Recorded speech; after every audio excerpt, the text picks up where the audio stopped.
Hi, and welcome to HardReset.info channel. In this video I want to show you how to clean your PlayStation Vita charging port using home remedies.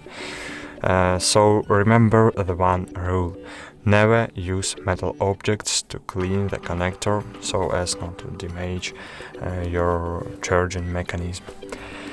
I suggest you use an old toothbrush which you no longer use. As you can see, there is a piece of paper in my charging port.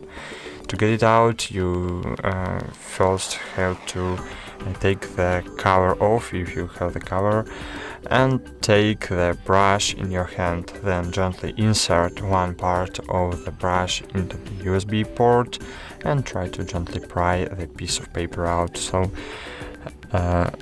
just put one part of your toothbrush into charging port and try to pry out the piece of paper. So we did it, and great.